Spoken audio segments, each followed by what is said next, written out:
এৰ তাৰিখত যে আমাৰ হালবাৰী মহকুমাই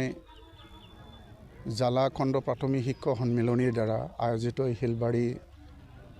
অনুষ্ঠানসমূহত জুনিয়ৰ বেচিক আৰু এম.ই. হাইস্কুলত অনুষ্ঠিত হ'বলগীয়া উত্তৰণমূলক বৃত্তি পৰীক্ষাত উপস্থিত সমূহ ছাত্ৰ ছাত্ৰীসকললৈ মই আন্তৰিক ধন্যবাদ জনাইছোঁ আৰু তেখেতসকলৰ অভিভাৱক যিসকল ইয়াত উপস্থিত হৈছে তেখেতসকলক ধন্যবাদ জনাইছোঁ আৰু আয়োজক আমাৰ ব্লক কমিটিৰ সমূহ শিক্ষক শিক্ষয়িত্ৰীলৈ মই আন্তৰিক ধন্যবাদ জনাইছোঁ আৰু মোৰ লগত উপস্থিত আমাৰ পাঠক ডাঙৰীয়া ব্ৰহ্ম ডাঙৰীয়া এখেতসকলক মই আন্তৰিক ধন্যবাদ জনাইছোঁ যে এইবিলাক অনুষ্ঠান আচলতে প্ৰতি বছৰে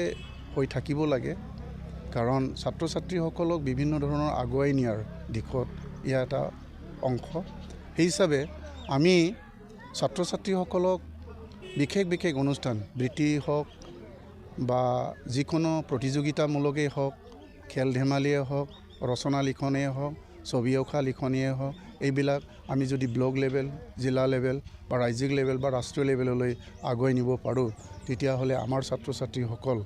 চৰকাৰী স্কুলত বা চৰকাৰী বিদ্যালয়ত পাঠদান লোৱাৰ যিটো উদ্দেশ্য সেইটো সফলতা হ'ব বুলি মই ভাবোঁ তেখেতসকলে অন্ততঃ আগলৈ পূৰ্ণাংগ এটা শিক্ষা লাভ কৰি আগুৱাই যোৱাৰ এটা পথ বুলি সেইটো মই মন্তব্য কৰিছোঁ আজি অসম ৰাজ্যিক প্ৰাথমিক শিক্ষক সন্মিলনীয়ে তেওঁলোকৰ প্ৰতিষ্ঠাৰ হোৱাৰ পিছৰ পৰাই ছাত্ৰ ছাত্ৰীসকলৰ বিশেষ ধৰণৰ উত্তৰণ তেখেতসকলৰ বৃত্তি পৰীক্ষা শিক্ষকৰ চাকৰি নিৰাপত্তা বিভিন্ন আদিকে লৈ কাম কৰি আহিছে আজি আপোনালোকে দেখিছে যে আমাৰ OPS NPS আপোনালোকে শুনিছে শিক্ষক সমাজত যে অসম ৰাজ্যিক প্ৰাথমিক শিক্ষক সন্মিলনে প্ৰথমে NPSৰ যিসকল শিক্ষকে নেকি তাত নিযুক্তি পাইছিলে NPS হিচাপে তেখেতসকলৰ কাৰণে প্ৰথমে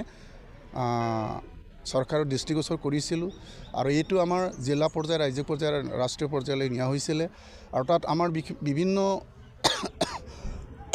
বিভিন্ন বিভাগৰ কৰ্মচাৰীসকলে তেতিয়া মানে কিছুমানে এনেই ভাবিছিলে যে তেওঁলোকে কি কৰিব বিচাৰিছে LP স্কুলৰ মাষ্টাৰসকলে কিন্তু এতিয়া আহি দেখিলোঁ সকলো বিভাগ সকলো শ্ৰেণীৰ NPSৰ কৰ্মচাৰীসকল একত্ৰিত হ'বলৈ পাৰিছে ইয়া আমি প্ৰথমবাৰে আমি ধন্যবাদ দিব লাগিব অসম প্ৰাথমিক শিক্ষক সন্মিলনীয়ে এই অনুষ্ঠানটো আগতেই নিছিলে আৰু OPS নিয়াৰ কাৰণে NPSৰ OPS নিয়াৰ কাৰণে তেওঁলোকে দাবী ডিমাণ্ড কৰি আহিছিলে এইটো আপোনাৰ ৰাষ্ট্ৰীয় পৰ্যায়লৈ হৈছিলে যিয়ে নহওক মই কামনা কৰিম ছাত্ৰ ছাত্ৰীসকলক উত্তৰণৰ কাৰণে শিক্ষকসকলে যিমানখিনি লাগি আহিছে ভৱিষ্যতে লাগি থাকিব আৰু সেইখিনি মই কৈ আজি সমাপ্ত কৰিছোঁ ধন্যবাদ কিমানজন শিক্ষাৰ্থীয়ে অংশগ্ৰহণ কৰা বুলি আপুনি 40 ইয়াত আমাৰ জালাখণ্ড প্ৰাথমিক শিক্ষক সন্মিলনীৰ মুঠ 240 ছাত্ৰ ছাত্ৰী ইয়াত অংশগ্ৰহণ কৰিছে তেওঁলোকক মই ভৱিষ্যতে এটা আশা ৰাখিম যাতে তেওঁলোকৰ প্ৰতিযোগিতামূলক আজি ধৰক আপোনালোক গুণোৎসৱ আহিছে তেওঁলোকৰ যিটো প্ৰশ্নৰ যিটো আপোনাৰ ধৰণ